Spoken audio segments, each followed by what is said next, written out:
As a solo entrepreneur, it can be hard to keep focused and stay motivated. You can get into your own head too much, and if you're just starting out and haven't had much success yet, it's easy to get discouraged or lose sight of your goal and your vision. One of the things that really helped me to keep pushing forward was building a social circle of people who also seek some level of greatness. People that also believe in me and that they would like to have a relationship where we help each other grow. The kind of relationships that I'm talking about are the ones that help you grow.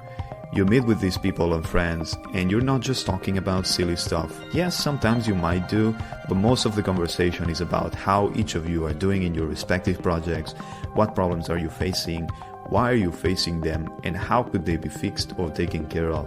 What comes out of it, first of all, is accountability. Since you're sharing what you're working on and what results you want, these friends will ask you from time to time, how's it going, what progress have you made, and all these sort of things that will keep you in check. When you're by yourself, it's easy to make excuses and not work and procrastinate. But if you know that your entire social circle knows about what you're doing and aiming for, and you know that sooner or later they're gonna ask you about it, when you're by yourself, that might help you put some pressure on you to keep on working. You might think that's bad, because why would you need outside pressure to do what you're supposed to do anyways? You might think if you truly wanted it, you could just do it. The reality is, who cares? If it works, do it. That's my philosophy with it. Now, when you share all of this with them, it's important to mention your deadlines. Like, when do you expect the project to finish? Your social circle will remember that and stay in contact with you to check in on how you're doing. Another good thing that comes out of a social circle like this one is motivation. Sometimes you'll talk about a project that you're working on, that you're inspired about, to a friend or acquaintance. Then you'll go about your life, working on it, but also life will happen. Some bad stuff might come your way, you might get distracted or whatever, and lose some interest. Over time, you might forget why you really wanted that thing, but the people you told your dream about will not forget. When they talk back to you about that special thing you wanted to do, they'll mirror back the enthusiasm you had for it, and it will serve you as a reminder of what you wanted to accomplish and why it is important to you. Some people say you shouldn't share goals with people because a lot of them will tear you down, that some people don't want the best for you.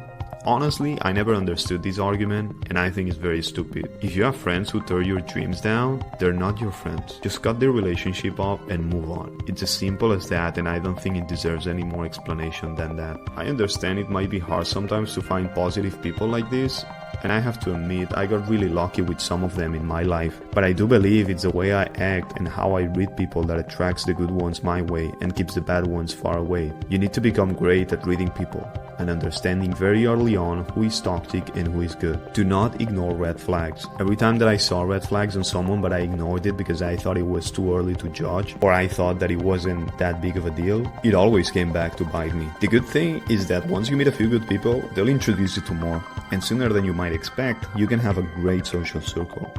And it's not just about motivation, encouragement, and inspiration. It's also about practical ideas and sharing wisdom. If you find people who are doing the same thing as you are on the same industry, you can learn from each other and grow much faster. There's this idea out there about the lone wolf, about being a solo online entrepreneur, as if it was a good thing, but it's not. There's a very famous saying that goes, if you want to move fast, go alone, but if you want to move far, go together. Life is a long-term game, and anything worthwhile doing in life will take time and effort. And if you do it together along with some people, that's how you'll maximize the outcome. You might be wondering, how can you meet these people? The best way I've found is just traveling. I was born in a small town, just a few thousand people, so I could not find much there. But once I started to travel, that's when my network really grew to something great. And it kind of grows exponentially too. So don't worry if at the beginning it takes you some time. And remember, just 2 or 3 really good friends or acquaintances or mentors can be more than enough. If you cannot travel and you find yourself in the same situation as me as when I was starting out in my small town, do it online. It might be harder, but it's doable.